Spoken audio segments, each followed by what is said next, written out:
Assalamualaikum warahmatullahi wabarakatuh. Tanaman yang baru saja dicabut dari tanah langsung dan ukurannya relatif besar, rawan akan mati, namun sebenarnya bisa diselamatkan. Kali ini kami sedang melakukan treatment atau melakukan perawatan tanaman yang sudah berukuran besar hasil cabutan dari tanah langsung. Ini merupakan kondisi sesaat setelah kami cabut dari tanah. Ukuran tanaman sudah relatif besar dengan percabangannya sudah banyak atau rimbun. Ini adalah objek tanamannya saat masih ditanam di tanah, namun ini kondisi sekitaran 3 bulan yang lalu sudah pernah membawa bunga ataupun buah. Sementara untuk percabangan saat itu sudah relatif rimbun. Sekali lagi, ini merupakan kondisi tanaman 3 bulan sebelum dilakukan pencabutan. Dan tentunya saat dilakukan pencabutan, ukuran tanamannya lebih besar daripada ini. Ini merupakan kondisi di saat kami melakukan pencabutan. Kami memang tidak sempat mengambil video saat eksekusi pencabutan karena waktu pencabutannya menjelang malam. Dan ini merupakan kondisi 5 hari setelah kami tempatkan di dalam pot atau 5 hari pasca dicabut dari tanah. Kami pastikan ini real 5 hari dan alat bantunya yaitu beberapa daun sudah mulai rontok. Ini update-nya setelah 9 hari, semua daun mengalami kerontokan. Ini merupakan update setelah 22 hari. Tunas-tunas yang tumbuh sudah mulai tampak jelas terlihat dan merata di hampir semua ranting. Kembali ke awal di mana usianya 5 hari pasca dilakukan penanaman. Di usia ini beberapa daun mulai rontok namun ada beberapa yang masih bertahan. Ada 2 hal yang menjadi bagian terpenting untuk segera memulihkan tanaman pasca dilakukan pencabutan. Yang pertama yaitu melakukan perawatan akar supaya akar tanaman tersebut bisa pulih dan aktif kembali pasca dicabut. Yang kedua yaitu mengurangi penguapan pada tanaman supaya tanaman tidak mengalami kekeringan yang dapat mengakibatkan tanaman tersebut menjadi mati. Langsung saja mengenai tata cara perawatannya. Sesaat setelah dilakukan pencabutan, segera lakukan penanaman dan pastikan perakaran tertutupi oleh semua media tanam. Tanaman yang baru saja dicabut, perakaran menjadi tidak aktif, maka bantu dengan cara pemberian dari vitamin B1 untuk segera mengaktifkan bagian akar. Salah satu fungsi dari vitamin B1 adalah mengurangi stres perakaran ketika tanaman dipindah tanam atau baru saja dicabut. Cara aplikasinya yaitu disiramkan ke bagian perakaran langsung. Pemberiannya bisa diulang 3 sampai dengan 5 hari sekali sampai perakaran tanaman bisa aktif kembali. Eksekusi yang kedua yaitu mempertahankan tanaman supaya tidak terjadi penguapan berlebih. Caranya yaitu melakukan pembungkusan di bagian ranting. Gunakan plastik bening dengan ukuran menyesuaikan dengan ukuran tanaman. Letakkan di tempat teduh atau ternaungi dari sinar matahari langsung. Ikat bagian ranting supaya mudah dalam melakukan penutupan dengan plastik. Tidak perlu untuk memaksa merontokkan semua daun karena pada akhirnya semua daun tersebut akan mengalami kerontokan. Dan apabila ada ranting yang masih tidak masuk ke dalam plastik, bisa dilakukan pemotongan atau bisa juga plastiknya ditambal. Penambalannya tentu saja dengan plastik juga. Sementara penutupan plastik hanya bagian atas atau ranting saja, tidak perlu bagian bawah. Lama pembungkusan sekitar 1 mingguan, bahkan bisa lebih menunggu aktifnya perakaran tanaman.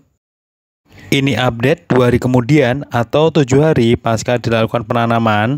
Semua daun yang tadinya masih terlihat hijau ini sudah mulai mengering. Saat melakukan penanaman, semua daun memang tidak kami pangkas karena hal yang terpenting adalah segera melakukan penanaman. Jika dipaksakan merontokkan semua daun, waktu untuk menanamnya justru akan terlambat.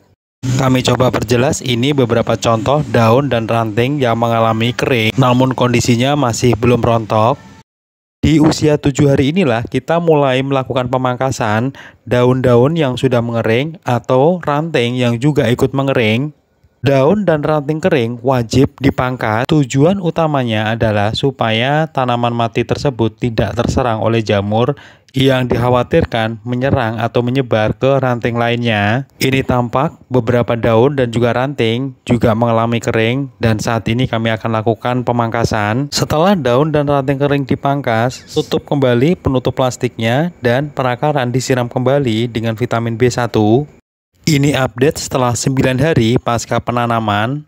Kami akan coba periksa kondisi bagian ranting pada tanaman ini. Di usia 9 hari ini apakah sudah ada tanda-tanda tanaman akan pulih?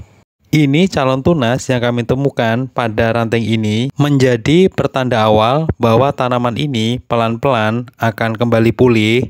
Kemudian sebagian besar ranting atau cabangnya di sini tidak mengalami berkerut.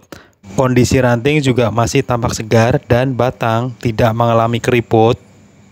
Perawatan selanjutnya yaitu penyemprotan dengan fungisida, di mana tanaman ini rawan terkena serangan jamur pasca dilakukan penutupan dengan plastik. Semprot dengan fungisida ke seluruh bagian tanaman ini secara merata. Sekedar tambahan informasi, ini contoh tanaman yang terserang oleh jamur. Biasanya akan merusak pada jaringan batang dan sifatnya itu akan menyebar. Penyebab utamanya adalah kondisi kelembapan yang terlalu tinggi. Di sini dikarenakan kami melakukan penutupan pada bagian tanaman ini. Karena beberapa tunas sudah mulai muncul, maka penutup plastik hanya kita lakukan separuh saja. Penutup plastik dipasang di sisi masuknya sinar matahari, sementara sisi kebalikannya dibiarkan terbuka saja. Update usia di 22 hari. Alat bantu penanda waktu nanti kami tampilkan dalam sesi akhir video. Di usia yang ke-22 hari ini, tampak tanaman muncul tunas-tunas baru dan kondisinya juga sudah sehat dan merata. Oh ya, penutup plastiknya sudah kami buka di usia 14 hari, namun masih kami teduhkan di tempat yang tidak terkena sinar matahari. Fungisida yang telah kami semprotkan beberapa hari lalu berefek tanaman ini terlindungi dari serangan jamur. Ini tidak kami temukan jamur yang menyerang pada tanaman ini. Perawatan selanjutnya adalah pemberian pupuk organik cair dengan cara disemprotkan ke bagian atas atau tajuk tanaman. Kami menggunakan POC asam amino dan ini juga kami sudah siapkan alat semprotnya. Semprot ke semua bagian tanaman, kenakan ke bagian batang dan juga tunas mudanya. Adapun tujuan penyemprotan ini adalah supaya tunas mudanya segera tumbuh lebih cepat. Penyemprotan jangan dilakukan saat baru saja tanaman ditanam karena justru akan menyebabkan bertambahnya serangan jamur. Lakukan penyemprotan ketika tanaman sudah ada tanda-tanda akan pulih atau hidup kembali. Kemudian untuk penyiramannya kami masih menggunakan vitamin B1. Namun setelah ini kami akan lakukan penyiraman dengan air biasa, artinya vitamin B1 sampai di sini kami berikan. Penempatan tetap di tempat yang teduh terlebih dahulu. Jangan buru-buru ditempatkan di tempat panas karena tunasnya masih relatif kecil dan rawan nanti malah justru gosong. Berikut penunjuk waktu bahwa saat cabut dari tanah kami eksekusi pada tanggal 4 Januari dan penanamannya kami lakukan saat itu juga atau malam itu juga. Dan ini merupakan kondisi tunas mudanya sudah mulai muncul. Video kami buat pada tanggal 26 Januari. Jadi total keseluruhan waktunya ada 22 hari. Demikian tata cara penanganan tanaman cabutan.